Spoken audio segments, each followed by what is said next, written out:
Heroes are an inspiring group of people, every one of them, from the larger-than-life comic book heroes you see on the big silver screen to the everyday heroes that let us live the privileged lives we do. Every hero has a story to tell. The doctor saving lives at your local hospital, the war veteran down the street who risked his lives for our freedom, the police officers and firefighters who risk their safety to ensure ours.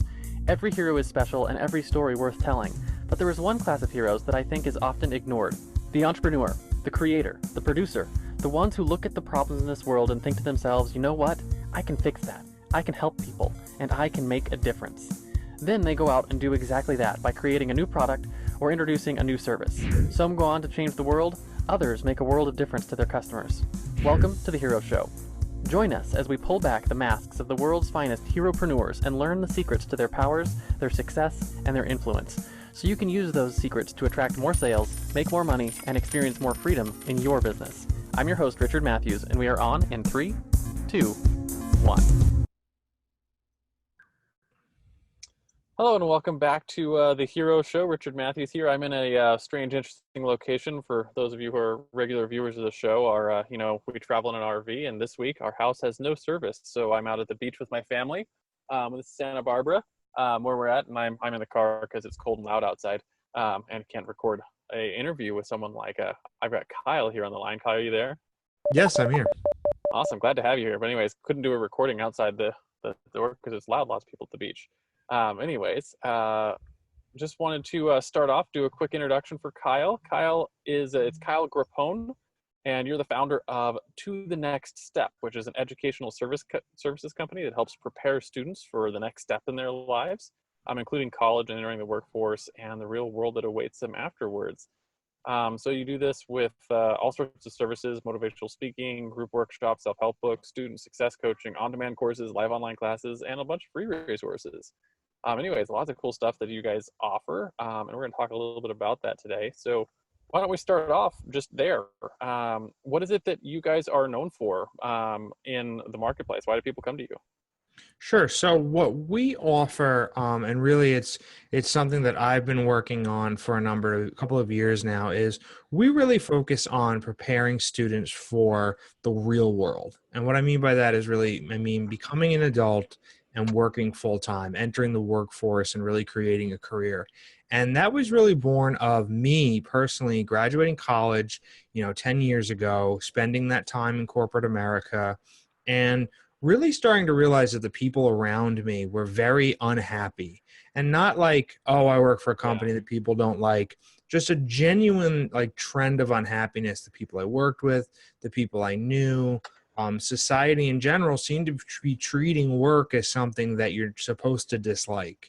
And I just found that to be ludicrous because we spend so much of our time focused on our career. I mean, even those of us who have perfected the work-life balance or who have their priorities in check, you're still going to spend a lot of time and energy and resources on your job and your career. So what I came to the realization was that so many people felt this way is because they were unprepared.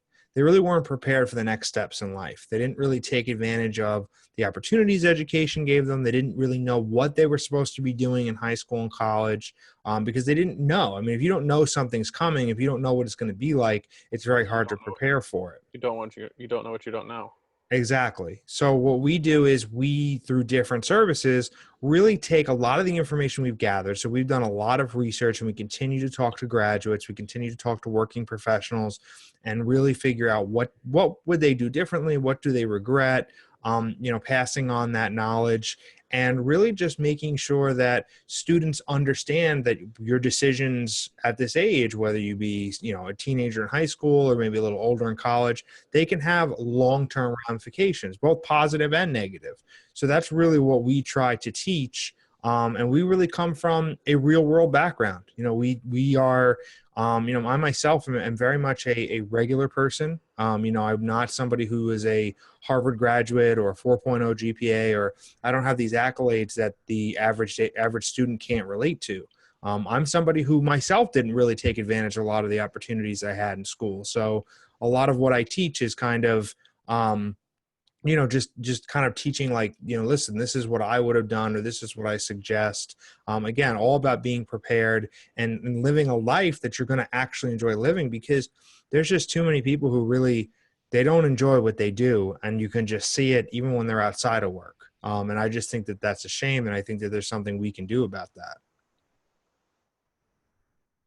Yeah, so how much do you think is being unprepared, and how much of like this comes from not being prepared, and how much do you think comes from the other thing that I was thinking, I'm gonna lose the train of thought I had there, was so you can either be unprepared or you could have like unmet expectations. Like you think it's gonna be one way and the reality is different, because they don't actually like give you real world expectations growing up. I think it's a little bit of both. I mean, when I do my research, and I was actually just looking back through a lot of the surveys I did in the beginning a couple of years ago, because I'm working on an ebook right now, so I wanted to go back through some of that stuff. A lot of the word prepared does tend to come up a lot. It seems as if a good amount of people didn't really think about what it was going to be like at all. And I don't even think a lot of people put time into this is what I expect it to be. So I don't think a lot of them were really kind of disappointed because they never even got that far. But I definitely think, as far as expectations versus reality, I do think that we are kind of taught at times, okay, you go to college, you get a job, you buy a house, you have a family, and that's just what you do. And I don't think we really kind of talk about, well, yeah, you get a job, but if you don't like what you do, this is what's going to happen. This is what's going to impact you. Yes, you're going to work full time, but do you understand that there's 40 to 50 hours in the job, and then there's another 10 hours commuting, and then yes, you're supposed to buy a house, but here's all the expenses that come with a house. And if you didn't put time into researching the right career, then you're not making a lot of money, and then that big house payment is really a problem. So I think it's like people expect it to be pretty cookie cutter and pretty like all I have to do is get a college degree and then I'm set, and that's really not the case. So that's why we put the Yeah, and you have emphasis to get on. like a college degree that actually like makes sense, and that you end up in a job that you enjoy, and you're making the kind of money that you think you're going to make, that kind of stuff, that you have like a path forward. There's so much more than like just getting a college degree, right? Because you get a degree in underwater basket weaving, it doesn't do you any good. Exactly. You can get a degree in something that, in something vague like liberal arts. And again, there's nothing wrong with that, but you have to have a plan. And that's what I always tell my students, that, figure out what you're interested in, figure out what's going to bring you not happiness, but satisfaction, fulfillment, accomplishment, because those are the feelings you're going to want at the end of the day, because those are realistic feelings to get out of work. You might not always love your job. You might not always, it might not bring you happiness the way other things in life bring you happiness. But I think if you're building towards something that is giving you a sense of accomplishment. And also, you're right. I mean, something that is going to support you and what you want out of life.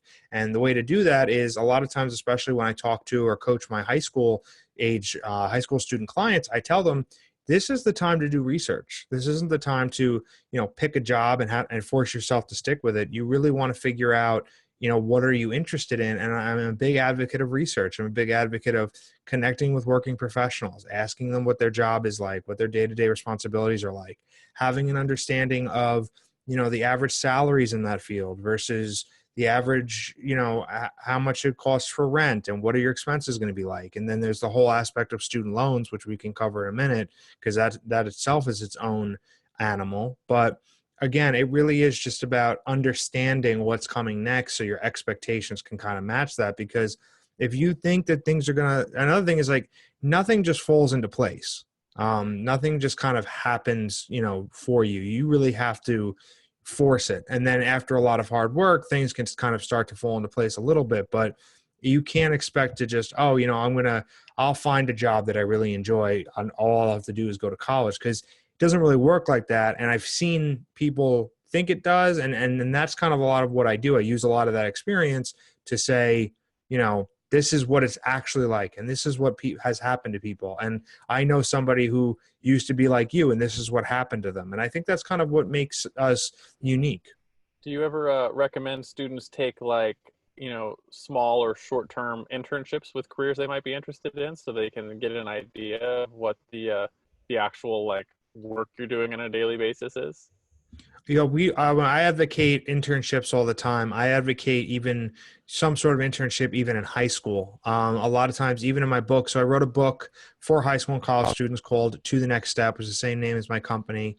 And even in there, I tell students as we go through the high school years and we set goals that if possible, try to find somewhere during the summer to work, even if it's for, as an internship, even if it's for a few hours a week, just understanding what it's like to work in an office, because some people really shouldn't be working in an office. Some people need to get in touch with the fact that they're creative people, that they need to move around, that they should be doing different things. I mean, I have a part of my book where I talk about whether or not college is even for you as a person. I think there's a Yeah. lot of people that need to understand that college might not be for you, and that's perfectly okay, because you can make a great living as a carpenter, as a plumber, as a construction worker. Yeah. This And idea that you have to go to college doesn't really make a lot of sense to me. I know a lot of small business owners, like myself included, would be happy to, for a couple hours a week, take someone, a high school student or even a college student under your wing and teach them what you do and how to do it and that kind of stuff, because it's a way to give back. And like, I think there's a company that even that acknowledges that. It's Gen M, I think. GenM.co is they do internships for college students, and you can, as a business owner, you can take someone in, and the expectation is they learn from you. You take the time to teach them and whatnot, but you also get the work output of having an intern on the thing. So it's like a win-win situation for the business owners and the college students, which I think is really cool. So, anyways, it's the same kind of thing that you're doing. What I want to talk about, though, is transition a little bit into your origin story, right? So, I say every hero, every entrepreneur has one. It's where you start to realize that you were different, that maybe you had superpowers, and maybe you could really help people with something. How did you start to develop or discover that that you could really help bring value to this world, and start a business with that? Like, what did that journey look like? Sure. So growing up, even when I was in elementary school, middle school, high school, before I even thought about any of this, I always knew I was different. And I was always okay with that. I was never one to kind of go with the crowd. I was okay being by myself at times. I always say that I like what I like. And I think a lot of people in society wait to be told what to like. And I think that's where you see a lot of things become very popular and you don't understand Very why. true. It's because a lot of people, they don't want to make their own decisions.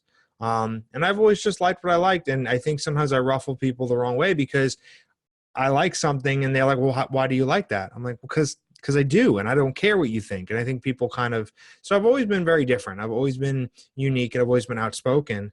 And it really was a few years after graduation where I didn't really try very hard in high school. I tried hard in college, but probably did not put in the time really with the research that I should have. And I ended up in an office job because I thought that's what I was supposed to do.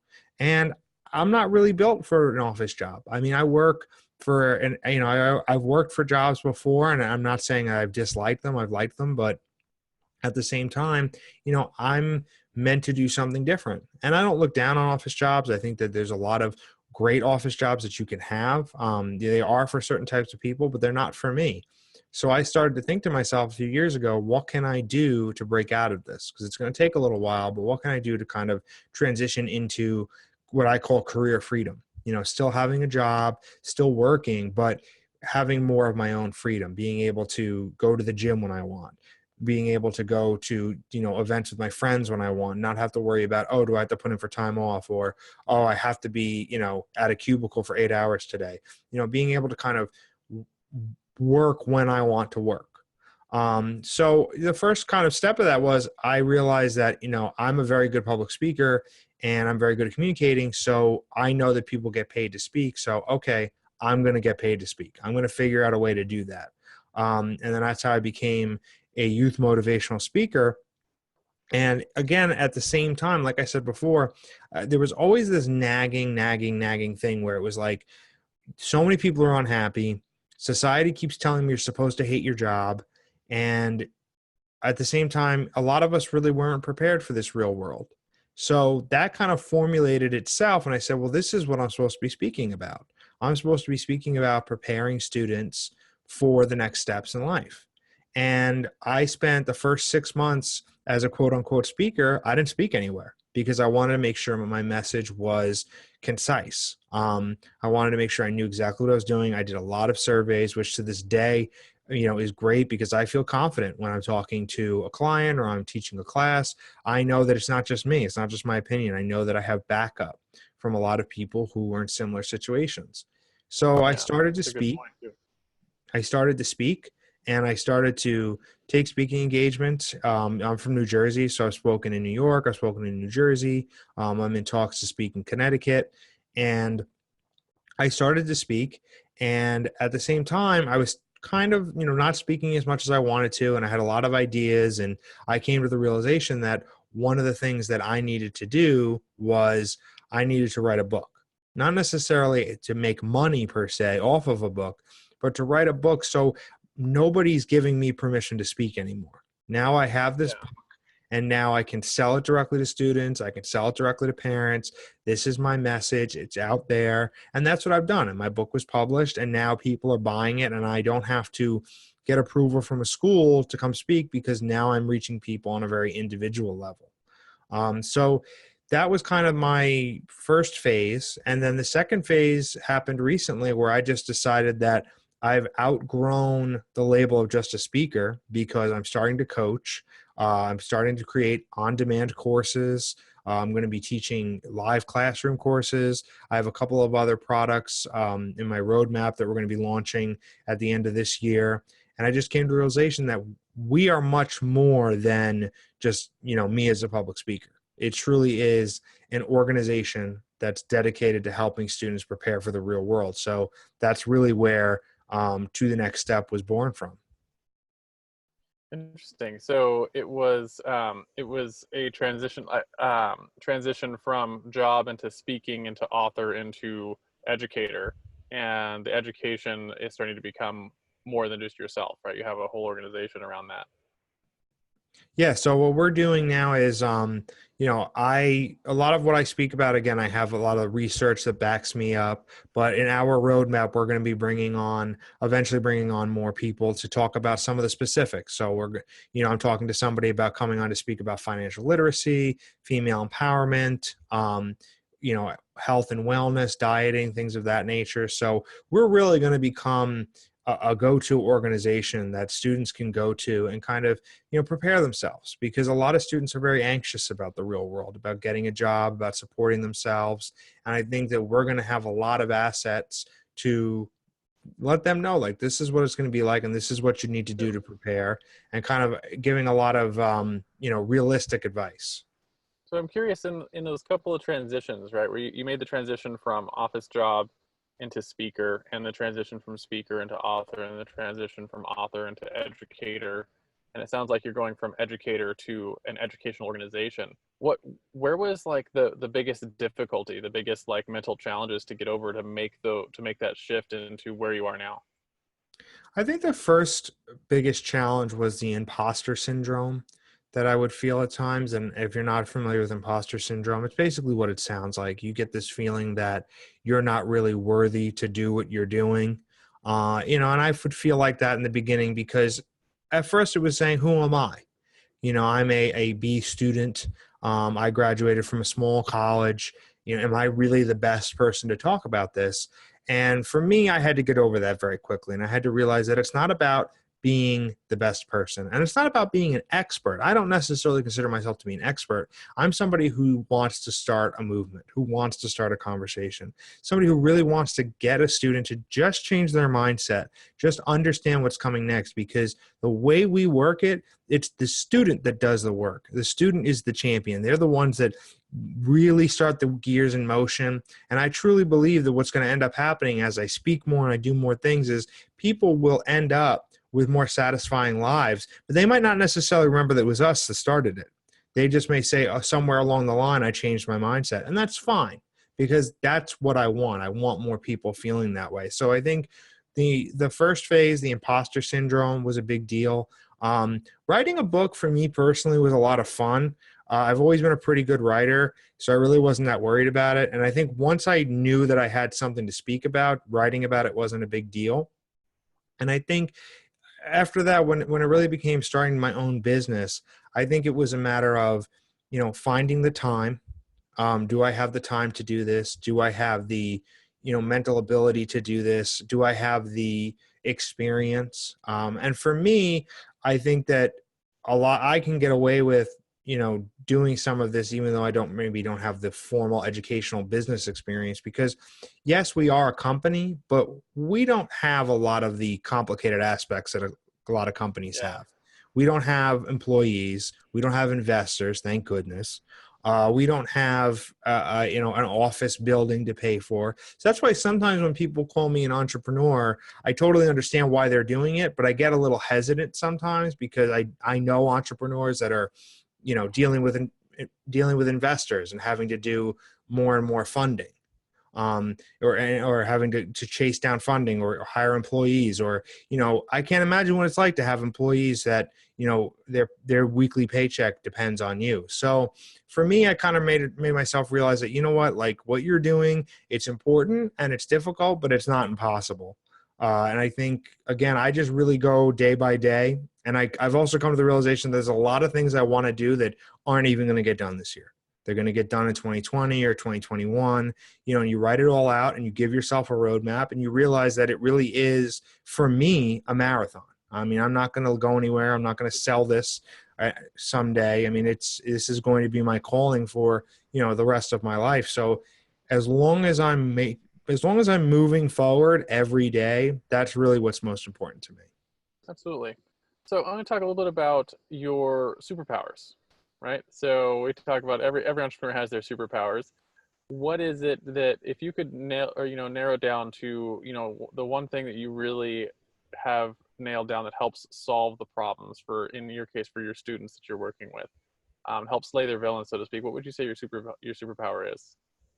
I think my superpower is probably being very relatable.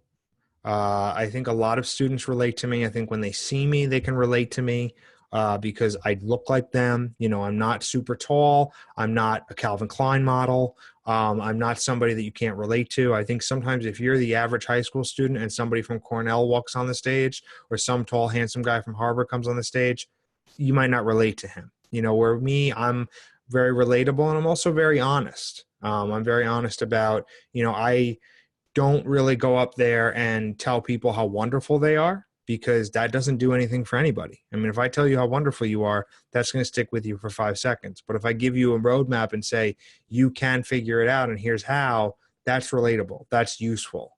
A lot of times I'll make students laugh because I'll say, when you think of a motivational speaker, you think of somebody who tells you how wonderful they are and how great things are, but they don't really tell you how to get there.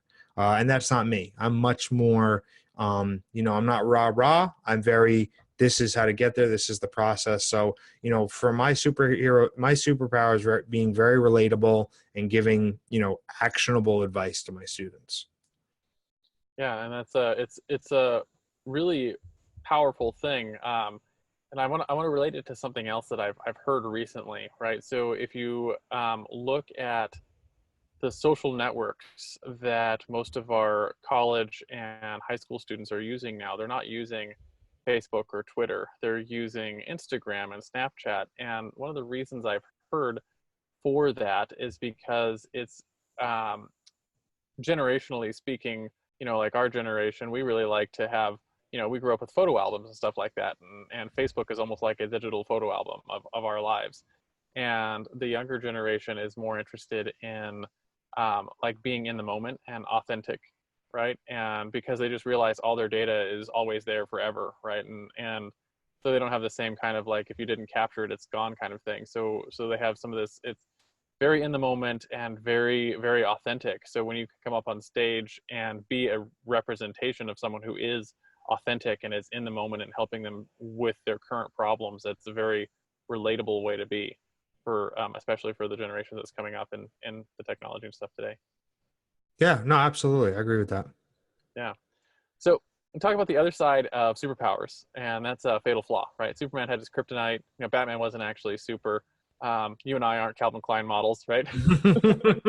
um, so what would you say has been one of the things that's really held back your business and growth, that you've had to work on or deal with? And more importantly, how have you dealt with that, and how have you gotten past that to sort of reach where you've reached so far?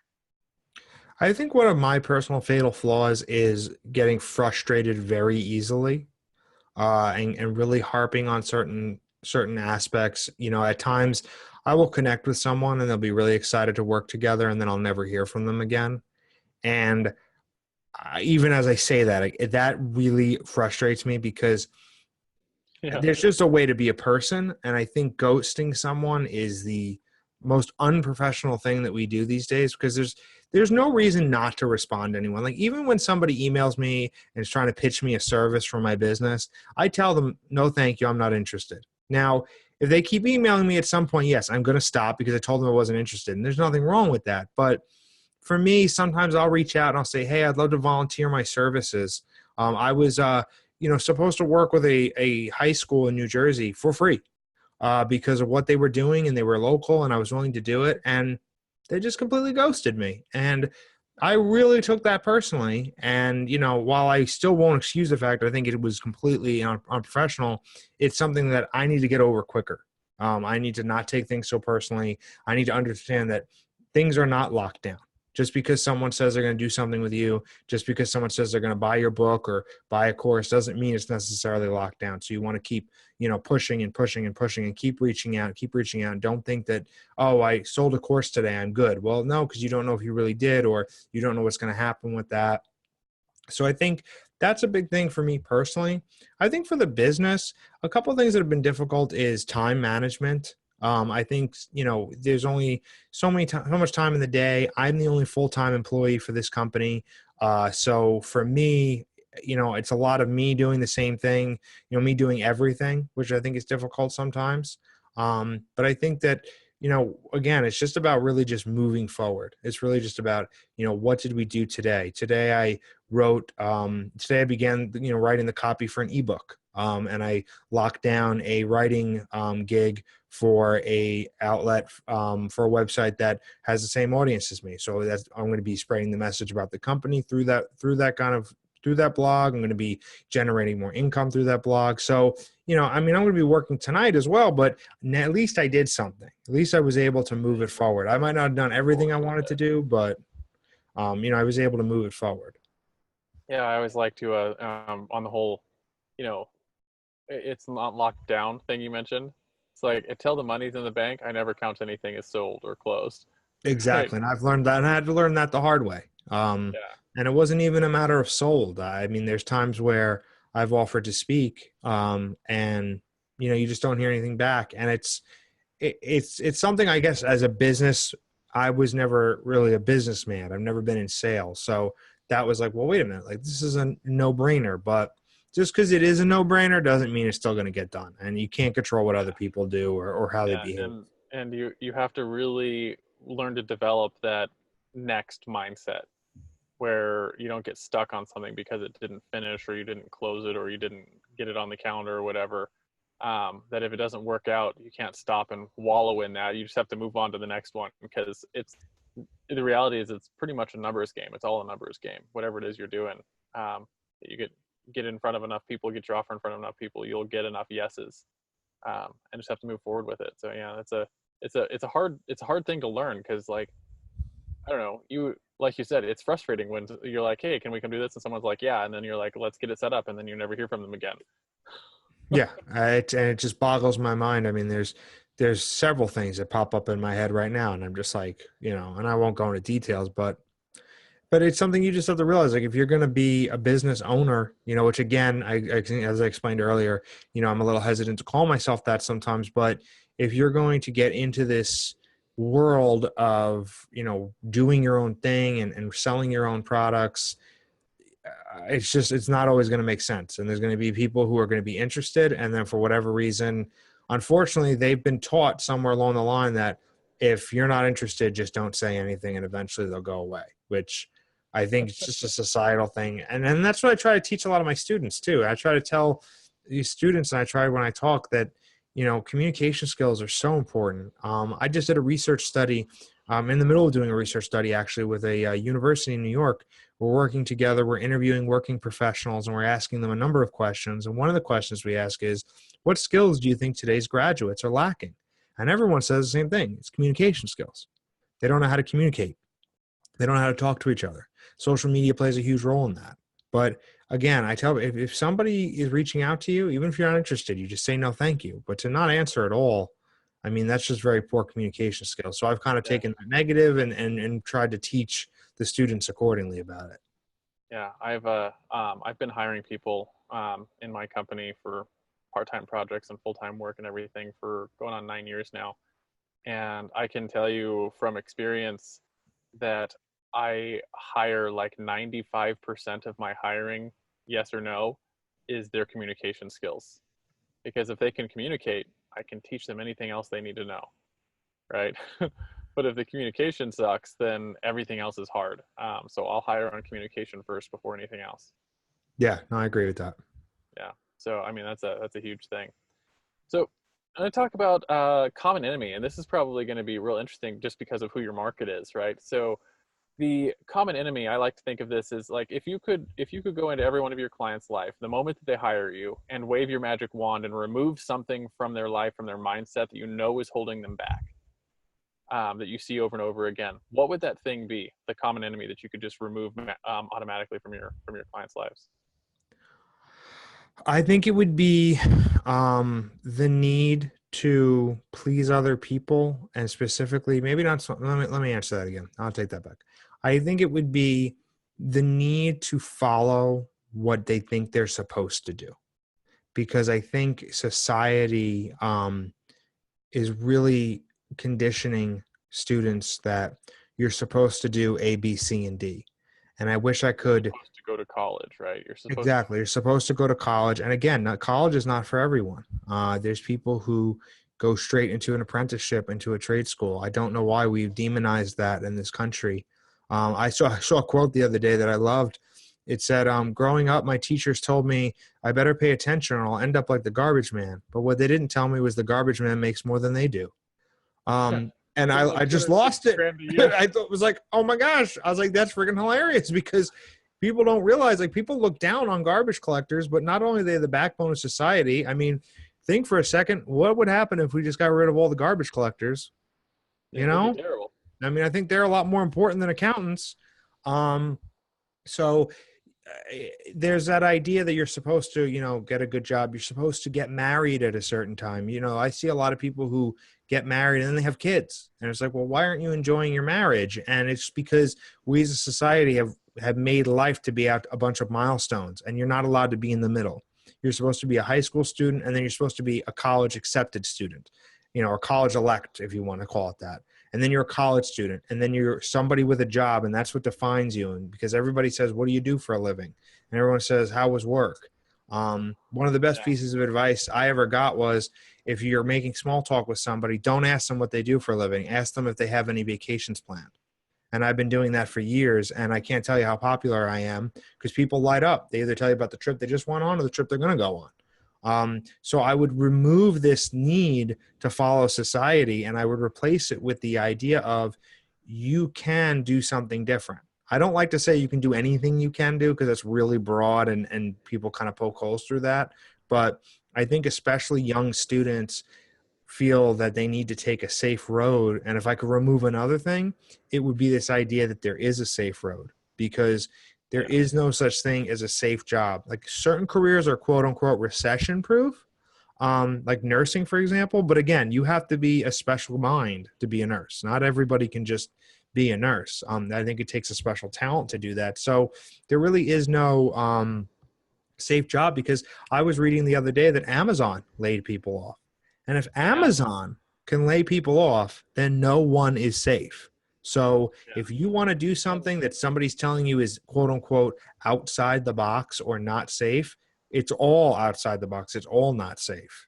Yeah, and that's just taking from the job perspective. If you take in just like regular life stuff, I mean, you could trip and break your hip today, and not be able to do your work anymore, right? And then Yeah, it's not safe. So like there's no such thing as a safe road for a business. You have to realize like the skill is actually learning how to traverse the non-safe areas, right? Because that's where freedom lies, right? Is learning how to manage life as it happens. exactly. Yeah. So That's really good stuff. And I think my favorite thing that you said there, and I want you to talk about it just a little bit more, get some more, like, some of your thoughts on this. You said, I wish that people, either your students, were more free to be in between, right? And like I've never heard that before, but it's a really interesting thought. So, and like you can see it all the time. It's like you're supposed to be at these milestones, high school student, college student, married, have kids, good career, and like, but there's all the space in between those things. And you feel like if I'm out of high school but I'm not yet in college, like I'm doing something wrong. And so I'm just curious, like, do you have any other thoughts on that?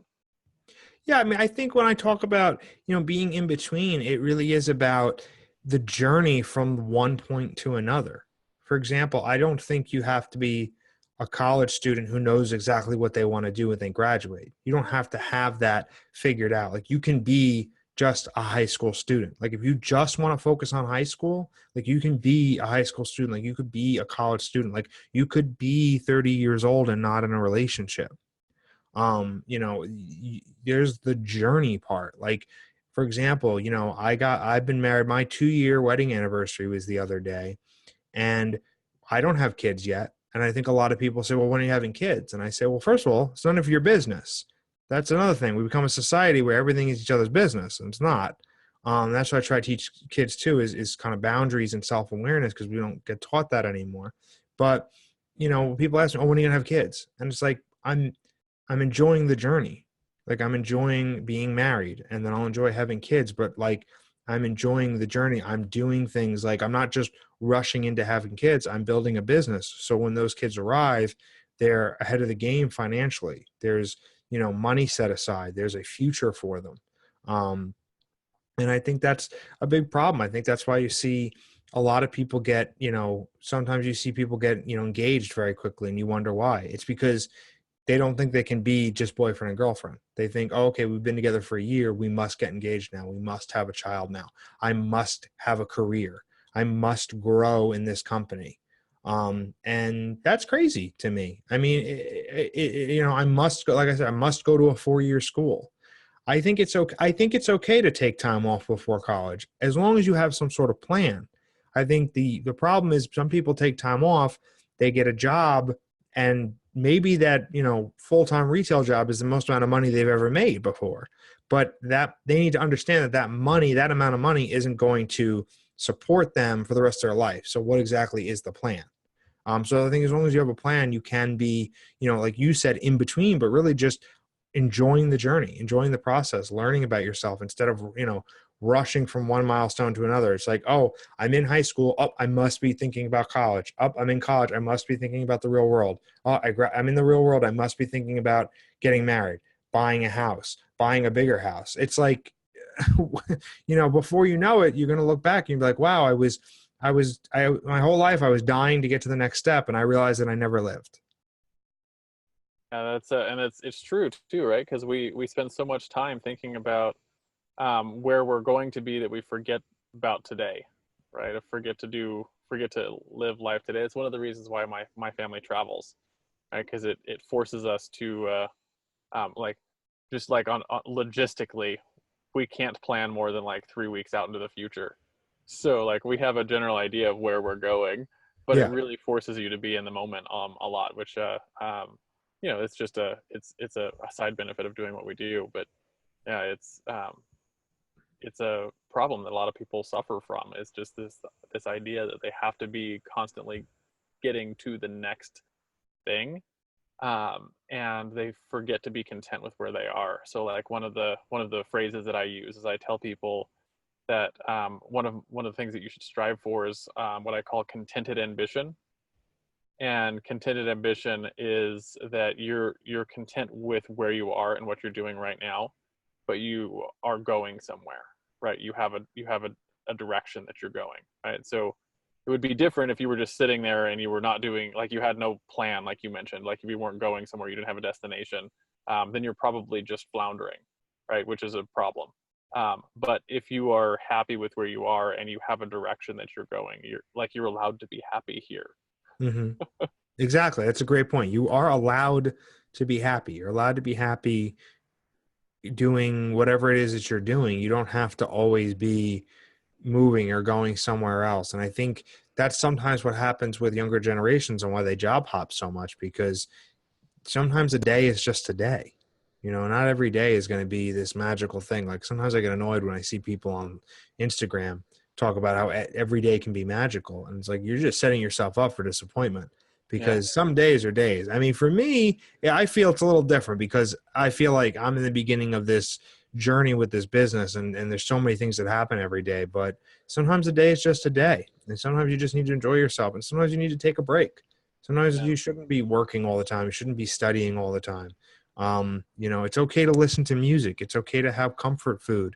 It's okay to binge watch Netflix. I can't stand these motivational speakers who get up there and talk about how you're wasting your time watching Netflix. It's like, dude, like, go away. Like, that's not what we're talking. That's not the problem. You know, I mean, Yeah. you can do these things. You can enjoy life as long as you have some sort of plan, as long as you understand what's coming next, or, you know, you don't have to know where you're going to be working in 10 years, but if you know, as like I tell my students, I don't need you to know what you want to be when you grow up.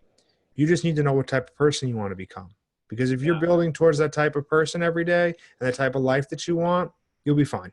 Oh man. And could you imagine, like, if every person that hears a message like that, if they just like put an hour of dedicated work towards a goal they wanted to get to every day and then binge watch Netflix the rest of the day, they would probably beat all the other people, right? Because it doesn't take 20 hours a day to make a dream a reality, right? Yeah, no, I mean, There's plenty of time in the day to actually enjoy your life. exactly. And there's a lot of people, you know, one of the questions I asked on that survey that I mentioned was, if you could have any job, what would it be? And what killed me was that so many people had very realistic answers, and they weren't going for it.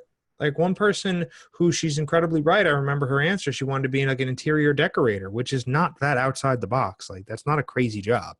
And she's in marketing, and she just didn't, you know, she didn't go for it. I don't think she ever will. And at the time I didn't really have you know, the wherewithal to say you should go for it, because who was I? I was just some guy handing out surveys thinking he might have an idea. Yeah. I do think that sometime soon, probably next year, I'll probably start to launch a course for people who want to transition into more. That's something that's kind of on my roadmap, but that's not going to be till next year. So let's transition a little bit and talk about your driving force, right? So we talked about your common enemy. The other side of that is your driving force. Like Spider-Man fights to save New York, Batman fights to save Gotham, or Google fights to index all of the world's information. What is your mission, right? What is the thing that you're actually fighting for, the thing that you want to change? So there's two things I want to change. There's one thing on a global stage and one thing on a very personal stage. So on a global stage, I want people to stop hating their jobs. I want to end this generational trend where everybody hates their jobs and everybody's supposed to hate their jobs. And we, you know, we wait all day for the wait all week for the weekend, and then, you know, we complain on Monday that we're back at work, and all we want to do is win the lottery or go on vacation or drink at happy hour. I don't want that anymore. I want people following their passions. I want people researching what they could possibly be doing, and I want people solving actual world problems.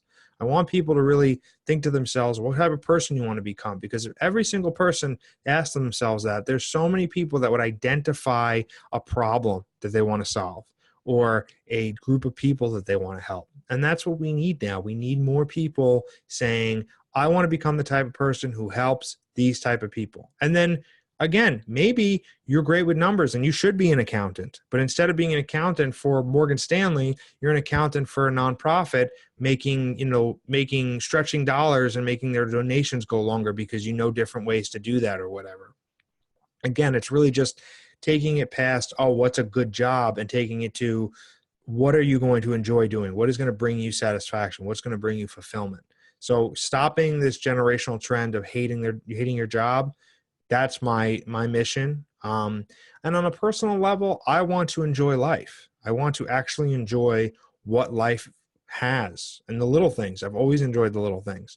You know, when I have kids, I want to be able to take them to the movies during the summer or go to the beach. I want to be able to go to lunch with them or go see you know, I'm a big New York Mets fan. Go see a Mets game during the week when they play at 1 o'clock during the summer, and not have to miss out on these things because I'm sitting in a cube, because I'm sitting at a desk.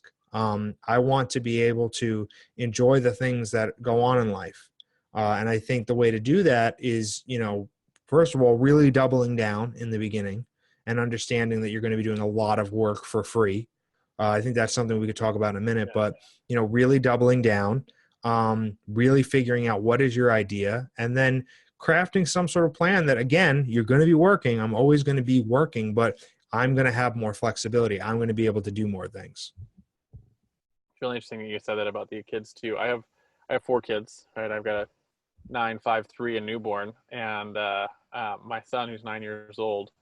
I remember when my wife was pregnant with him, one of the things that I said was I want to be able to have lunch with him every day, right? Mhm. Specifically lunch, because not a lot of dads get to have lunch with their kids.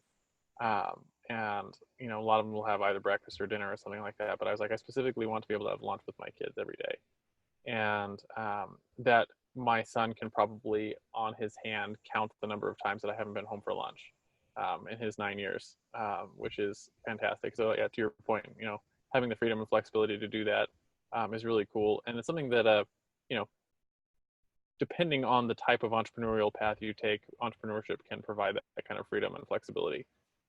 So it's definitely a cool thing. Um, so I want to talk a little bit about your tool belt, right? So these are the things that you use to make to do the work that you do, right? So Thor has his hammer, or Batman has his little belt with this thing on it, or maybe for you it's just it's Evernote or Keynote or an outline program you use to do your writing or keep track of your notes. What are some of the tools that you use to make your work a reality? So one of the tools that I use is Smartsheet. Um, I basically use Smartsheet. It's a project management tool. Full disclosure, it's a tool that can look very overwhelming. So you want to make sure that you're starting very easy. And if you need any help, you can email me. We'll throw my email into the show notes. But I use Smartsheet because I have my to-do list. Every day I have my to-do list and I check it off throughout the day. I also use something called a Gantt chart, which again is a lot scarier than you think it is, but it's great for managing projects with deadlines because you can Yeah. set something up, and I'm going to get in the weeds here very quickly, but you can set something up called dependencies, which is basically in layman's terms, when you set up, say there's 10 things that need to happen before a project is done, if you have to move the deadline for number 1, number 2 through 10 all move back a day, so you don't have to move back one each day. So for example, if I'm launching my online course, if the filming happens a day later than it was supposed to, then everything else happens a day later because it's a waterfall effect. It's dependencies. So Smartsheet has been incredibly useful. The checklist part is incredibly useful. And also, and this is kind of off topic, but I will share this. I just started doing this, and I think this is for anybody that's looking to transition into the type of life that you're living, the type of life that I want to be living. So, like I said, I have my weekly to-do list, and it's basically each day, and then underneath is all my things that I want to do. I duplicated that chart last week or 2 weeks ago. I duplicated it, and I made what was called an ideal weekly to-do list. And I said Nice. to myself, if I had complete control, as in, because I still, in addition to my business, I still do some project management, some marketing. It is a transition, because those are skills. As much as they're not the passion, they're not the drive. They are skills that generate income. So you want to be respectful of that. So I'm not at the full stage just yet, but I have my ideal weekly to-do list, which is if all I was doing was spending time with family and running my business, what would that look like? And I literally wrote, client interview with person at 10 a.m., 11 a.m., going to the gym. And I literally wrote, go to my son's baseball game.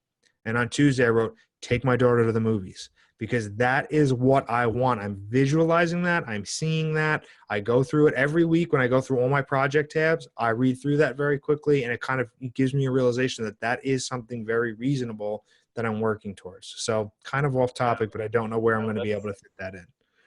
that's perfect. That's actually one of the things that I did. I'm gonna say 5 years ago now. I wrote down it was about a page and a half, and it was an ideal day, right? And I just wrote down, started everything from like waking up and cooking breakfast and like going through like what does my ideal day look like. And of course it's an idealized view of life, like writing through like what it's going to look like, and life changes a lot more than what an ideal day looks like. But um all of the things that I had, like if I were to break down the ideal day into like the kind of things that I would be doing, 5 years later, that's kind of what my life looks like, which is crazy, right? Because you're visualizing that and doing those kind of things, and like it's powerful when you take something like that, because um, whether you know it or not, the psychology behind that is it's giving you a decision framework where you can look at the next thing that you're going to do and say, does this lead me towards my ideal day or does it not? And whether or not you're asking that question consciously or subconsciously, it's something that you're comparing to on a regular basis. Is like, is this going to get me there or is it not going to get me there? And making a bunch of little decisions like that over a course of time, you're going to end up having that kind of outcome, which is fantastic. No, I totally agree. And that is again, I have that. And I also have a vision board, which somebody told me to create. And it just basically has, pictures of places I want to go. It has pictures of, little kids playing baseball, which represents my kids playing baseball. I'm looking at it now, and different things, like one says, change your life. The other one says, think big. You know, have a button that says delete. I'm not really sure why I put that there. I'm sure I had a reason at the time. I have a couple pictures of friends, some people that, some motivational speakers that I kind of look up to. Again, all motivational speakers that people haven't heard of, and I do that on purpose because those are the people that I think are relatable. I don't think Tony Robbins is relatable. I don't know. I hope that doesn't offend anybody, but I don't You really. don't think it's relatable to get up on stage and sell $40 million worth of stuff in an hour? Well, that, and I don't think. I just think that Um, I don't know. I Yeah. see him, and he's yelling and he's screaming and he's, talking about how he gets in a 40-degree pool every morning. Like, that's not relatable. You can't help me Yeah, with I'm that. not doing it. Yeah. Like, what? I also don't like, we're moving on. We're not talking about Tony Robbins. But yeah. So, cause this is what happens. We want to talk about one of my flaws. One of my flaws is falling down a rabbit hole. I did a podcast very briefly and then we ended it. And I would fall down rabbit holes and then my co-host was just shaking his head at me. So yeah, sometimes, as you can see, that's my flaw. I get a little triggered.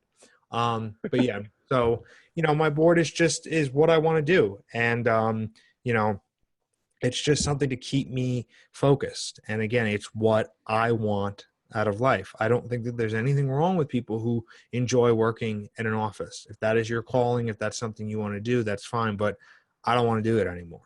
Yeah. So I have a plan now, and now I'm really starting to see kind of the light at the end of that tunnel. Yeah, and I did my vision board about 10 years ago, and same kind of thing. I had pictures of everything up on it, and I started taking them down as I got them, right? As I accomplished things. My vision board is basically blank now. Like, and I'm like, I feel like I should do something different, but at the moment, to our point earlier, I'm just enjoying where I'm at. Hmm. So like, I don't know what is the next big goal. I know I should have one, and I've got some ideas on like things I want to do, but like, I'm living the life that I've fought for 10 years, um, and which is super cool. But when you put all those things down, and like everything down to like the kind of knives I wanted to have in my kitchen, and I have those, right? So it's Yeah. No, I I feel the same way. I passed by a house. I don't know when it was, but it wasn't even a big house. It just had certain things that I wanted. yeah, It was, there's a certain vision that you have in your head and you want to have, I always tell people, I was like, I don't want to be rich, but I don't want to worry about money as much as some other people do. yeah. I've Um, discovered over the course of time. I thought 10 years ago that I had an income level I wanted to hit, right? And realized along the way that I hit a level before that income level, that it was more money than I knew how to spend, or that I cared to spend. Um, and then I didn't care so much about the income level and cared more about what I could do for my clients. And interestingly enough, then hit that income level because of it, right? Because then the income oh wasn't. yeah. I mean, a lot of people have said, don't think about the money, think about the value that you're Yeah. providing. And like I said, I mean, I see some things unfortunately, I've fallen into the algorithm on Instagram, the entrepreneur algorithm, which is just like a ton of people that I don't think have ever been an entrepreneur, just creating images and talking about how you can be a millionaire and stuff. You know, and I was like, okay, like maybe I'll make $1 million one year, but that's not really why I'm doing it. You know, if I wanted to be a millionaire, I probably wouldn't be working in the education field, to be honest with you. But for me, it's about changing. It's about, you know, changing lives, about changing people's directions. And I know that if I'm providing value and I'm doing my best, the money aspect's going to come. I'm not worried about that part. Yeah, absolutely. The Hero Show will be right back. Are you tired of trying to write webinars that don't consistently convert? How would you like to have a webinar that effortlessly created sales in your online business? You can. Introducing the Webinar Alchemy Workshop. Webinar Alchemy Workshop is an online masterclass that will help you write incredibly persuasive webinars for your online courses quickly and easily. Using what you learn in this class, you can build a webinar that educates your entire audience while still creating sales. For a limited time, you can purchase this masterclass for only $7, and you'll get the exact framework I've personally used to help my clients sell more than $1 million worth of online coaching and training just over the last year. Simply text the word alchemy, ALCHEMY, to 444999, and I'll send you all the details. The music is by Purple Planet Music. Visit www.purple-planet.com. And now, back to the show. So I want to transition a little bit and talk about your own personal heroes, right? So Frodo had Gandalf, Luke had Obi-Wan, Robert Kiyosaki had his rich dad. Who were some of your heroes? Were they real-life mentors? Were they speakers or authors? Or were they peers who were just a few years ahead of you? And how important were they to, what you've accomplished so far? Sure. So I think, you know, one of my heroes is my brother. He passed away when I was younger. When I was 10, he was 7. He passed away of cancer.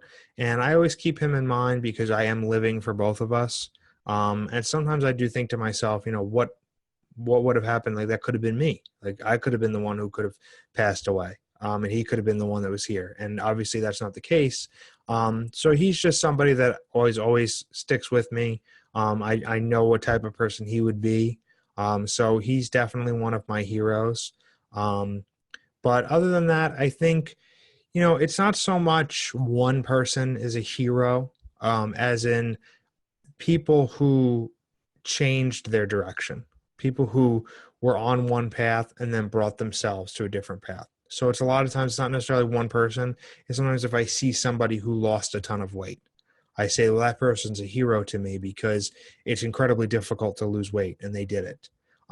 There's a professional writer named Jeff Goins, whose classes I take, and he's quote unquote one of my heroes because he didn't come from a lot of money, and neither did I. So I know that I can replicate some of his success because he didn't have a ton of money. At the same time, you know, there's also other speakers who have very similar origin stories. So I think anytime there's somebody who has really come from very little and really kind of gone on their own, and again, that could be somebody local. There could be somebody who runs their own kitchen, runs their own food truck, does their own business. You know, even if it's something local and even if they're not a millionaire, they're still a hero to me because they're showing me that if I have a vision and I have something of quality to provide, then it's going to work out. Yeah, absolutely. And it's, I find the same thing too, where it's like the people that I really look up to, you've probably never heard of before, right? Because they're not big fancy names or anything. They're just people that I know who they are and what they're doing and the kind of work that they're doing. And I'm like, I want to be like them, right? I want to, aspire to do as good of work as they do, right? And sometimes and I got a few people in my head that are, they're in my network. And I like having people like that in my network because they push me to be a better person. So anyways, yeah, I totally get that. So last question is pretty simple, and it's your guiding principles. So what are the top 1 or 2 principles or actions that you take every day, or on a regular basis at least, that you think contribute to the success you've had in your education business? I think one of them is that we all need to help each other. And I think we need to be of service to each other. And I'm always trying to help people. I'm always trying to give some sort of value, even if it's not monetary. I'm willing to answer an email. I'm willing to give advice. A lot of times when I connect with people, I try to give them some sort of marketing advice if that's what they're after. And there's a lot of people who may charge for that type of advice. I don't. I think we all need to kind of help each other. I think, I feel very strongly that we as a society are really at a crossroads. We're constantly fighting with each other. We're constantly at each other's throats. A lot of us are living lives of deep stress because we've made poor financial decisions, because we've spent money we don't have, because we kind of made assumptions about each other. We kind of, in the political realm, if somebody is, supporting an individual, we automatically assume that they're these 10 things. And that's not always the case. There is that middle ground. So I'm always trying to, just help people, and I think because I really just think we need to be of service to each other. So I think that's, a principle of mine. And my other principle is to focus on the value more than the money. I don't really focus on generating money. I've spoken for free in a number of times, and sometimes people say, "Oh, well, you got to stop speaking for free." And to me, that day will come where I won't be speaking for free anymore. But it's not so much, I don't think about, oh, can I make money off this? Oh, can I charge off this? Classic example was today.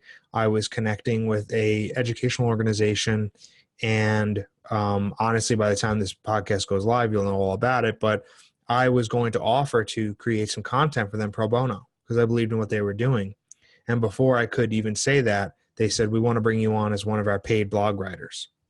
And I wasn't going to do nearly as much as they want for free. I was going to do it like once a quarter type of situation. But to me, it was about, my first thought was not, can I get money from this organization? It's, can I help the people who this organization helps? Can I reach those students? Can I get those students to lead better lives so they're happier? And I think, sometimes I have to keep in mind that you have to make you have to keep the money aspect in mind, because if you generate enough income, you can get more resources and help more people. But, focus on the product, focus on the value. Don't focus on trying to be rich. Don't focus on trying to make a bunch of money. Don't try to get anything quickly. Everything is a marathon. Everything is a marathon. There's no sprints. There's no sprints in business. There's no sprints in life. It really is a marathon. It really is long-term. And if you're long-term, day in and day out, being good to people and providing value, things will work out for you, because they have for me. Yeah, one of my favorite sayings in that space is the idea that money loves speed, but wealth loves time. And that what that means is, like, when it comes to, closing a sale or getting a deal or doing like that, just making quick decisions and moving, I've got something I got to get done, get those things done, move quickly. Like getting paid, money loves speed. But wealth, building like a real business, building something that's going to last a long time and leave an impact and have a legacy, takes time. No, absolutely. It does. And I think the long-term value thing is things people don't necessarily understand, because even the partnership that I signed on to today was 2 years in the making. It was literally, honestly, I interviewed for a position at this company. It wasn't a fit. We kept in touch. I did a free webinar for them last year.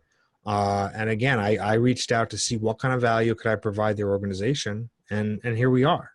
I try to understand that you need to build relationships with people. I mean, if you want to make money, you want to build wealth, it has to be continuous.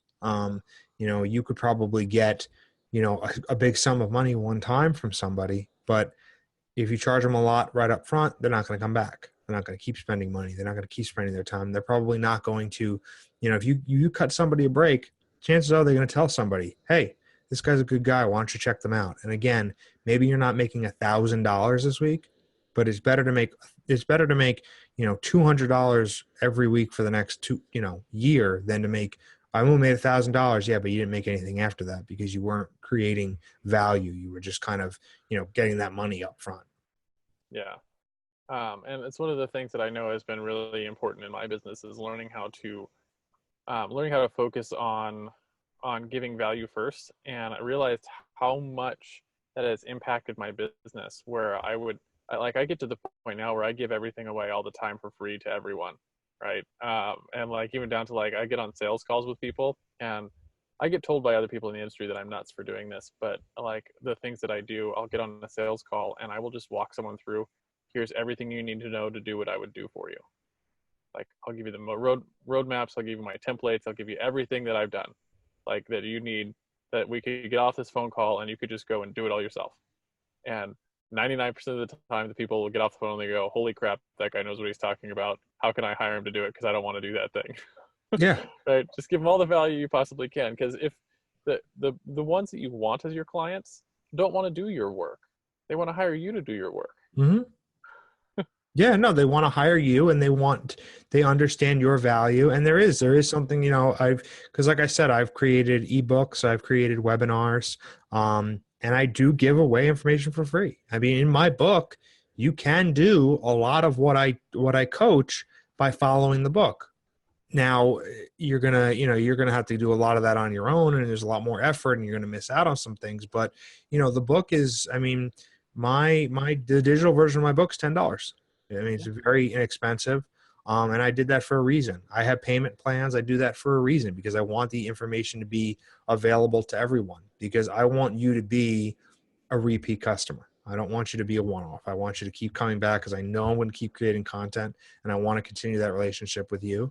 And it's like you said, people appreciate that. They appreciate, because there's so many people out there that are slime balls, that are trying to pull the wool over your eyes. Because I talk to a lot of people who try to sell me stuff, and I know within the first couple of minutes if this person is genuine or if they're full of it. And when they try to do certain things or pull certain things, and that's the problem. That's why people don't really trust as much as they used to. They don't trust people. So people know genuine. And if you're willing to, again, my biggest thing when I give you an ebook is I'm not hoping, oh, you got my ebook, I really hope I get $1,000 out of you and it's all said and done. My first goal is you read the ebook and you change something for the better because of it. I hope you get value out of my ebook. I hope people, my first goal coming on this podcast was I hope that people someone out there changes their mindset because of what I said today. And I hope people go to my website. And my biggest thing is I want somebody to watch my free videos and change their mindset. That's my first goal. Yes, I have secondary goals. I do, obviously this is a marketing tactic as well. I mean, people understand that. But my first goal when I go on a podcast is to talk about my message. It's not to try to sell people something. Yeah. And it's a really important thing to understand that they're like businesses operate to make a profit, right? So and that's known, like we know that, but we also operate in a capitalist society where the transaction has to be valuable for you and for me and everyone else. So as a business owner, we have to learn to think in those terms. We have to learn to think in terms of what is the benefit I'm offering to this transaction, because the transaction, the profit won't happen if you don't do that, right? If you don't start with value. So it's really important piece of everything we do. So last little thing that I do on my show every time. It's not a hard question, I don't think. I call it the Hero Challenge. Hero Challenge is pretty easy. It's just, do you have someone in your network, people that you work with or that are, in your circle of influence that you think has a really cool entrepreneurial story? Who are they? First names are fine. And why do you think they should come on this show? We can connect afterwards about contact details, but do you have one person you think has a cool entrepreneurial story we should bring on the show? Yes. So I'll give you her full name because I know that she will appreciate the shout out. Though I might pronounce her last name wrong. So Martine, I'm sorry if I say your last name wrong, but her name is Martine Kallaw. And so it's Martine, MartineKallaw. And she is at this point, I don't even know what the proper word is, but she is a motivational speaker for immigration reform. She herself has an amazing story, and I can't even do it justice, but the gist of it was she was a quote unquote illegal alien. And it's funny after you know somebody who fits that description, I cringe saying that, because illegal alien is such a disgusting term to describe someone, especially when you know somebody like Martine. But she was deemed illegal, and her story, her entire issue, or I don't know what word I'm searching for, but went through the courts for 7 years. And for 7 years, she didn't know if she was going to be sent back. And the problem was she didn't know where she's going to be sent back to, because where she was born refused to take her. because they didn't recognize her as a citizen. The U.S. wasn't recognizing her as a citizen, so she very well could have been deported to a country that she knew nobody in. I mean, that's a terrifying thing to be sent to a country, forced to go somewhere where you don't even know anybody. But she has that story, and she did that for 7 years, and now she's an author and a motivational speaker. She's done a TED Talk before. I had the privilege of working with her. We're still in contact.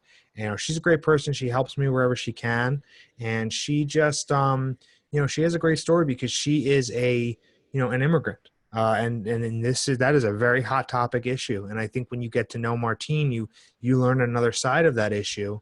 And she wrote a great book, and she speaks often, and she meets with leaders. And she's somebody who I definitely think should be on this podcast, because I think being an entrepreneur is probably last on the list. I don't think she is an entrepreneur, but I don't even think of her that way because she's such a strong speaker, such a strong reformer, such a strong author. And she kind of had to be an entrepreneur because she wanted to get her message out there and she wanted to do all these things. So I think for her, it's kind of interesting because it's like she's running a business, but that wasn't her plan. She didn't say, I want to run a business. She wants to, join the debate and help people in her situation. And yeah, so she had a mission, and the best way to accomplish that mission was through a business. More or less, yes. Yeah, that's awesome. So last thing, where can people find you, right? So if they are looking for your free ebook or some of those free resources that you were talking about, or they do want to hire you for coaching, they got a student in high school looking to go to college, where can they find you? And secondly, more importantly, probably, who's the ideal type of person to reach out to you? Is it a high school student? Is it high school students' parents? Like, who are the people that should reach out? Sure. So you can find me a number of ways, and we'll put all this, I'm sure, in the show notes. Absolutely. You can visit my website, which is thenextstep.org. So it's thenextstep.org, and you can find information on all of my services. So it's very easy to do that. You can contact me. You can do everything through there. If you'd like to make it even simpler, you can go ahead and find me on Instagram at Kyle G Speaks. So that's KyleGSpeaks. So Kyle G Speaks. All you have to do there, honestly, send me a message on there, and I'll be happy to get back to you if that's an easiest route. I'm also on Twitter at Kyle G Speaks. I'm on LinkedIn with my name. But again, I would say very simple. Go to the website and you'll find everything you could possibly need to know about me. And as far as who wants to reach out, if you're a high school student, if you're a college student, or if you're a parent, and to be honest with you, if you're an ambitious middle school student, we're willing to talk to you as well. But the middle school students really have to have that mindset of, we're going to talk about adult things and we're going to talk about important things. And if you're ready for that and you want to be prepared for high school, we're more than happy to talk to you. But I welcome students to reach out to me. I do welcome parents to reach out to me. We do anytime somebody wants to speak to me, we do a free call. It can be as long as an hour, which normally we don't take that long, but I'm more than happy to have a conversation. We can divvy it up. I could talk to the student first and then talk to you. But I tell parents, let's talk about your student. I'd love to have the student on the call as well at some point, and I have a whole process I go through that we don't just wing it. There's a whole discovery survey we do beforehand to really zero in on what's going to work for you. What are your challenges? What are your strengths and weaknesses? And then, we have different packages for different pricing. We have payment plans. And if after the first call, the student thinks it's not a fit, no harm, no foul. We go on our way. So you have the intro call is completely free, and your package is refundable after the first call if you don't think it's a good fit. And I haven't gotten that yet because people know exactly what they're getting when they sign up with me. So again, thenextstep.org. There's a ton of free resources. Fill out the forms. You can be a part of my newsletter. If nothing else, you get the free resources through the newsletter, and you can keep in touch with things. We're doing a lot of different things. We're going to be rolling out a lot more courses before the year is out. So I would definitely start with the website because you can see all my social channels, see my blog, and everything on there. So it's thenextstep.org, thenextstep.org. Awesome. Thank you so much for coming on the show today, Kyle. And if you are a student or a parent looking to, take the next step, make sure you check out the website tothenextstep.org. Really appreciate you having you on the show. It's been a really interesting conversation. To just sort of see a business in this space, right? Because you're talking to students, talking about, they're the next generation. So it's a powerful mission you've got. So again, thank you for coming on. Oh, thank you for having me. I appreciate it.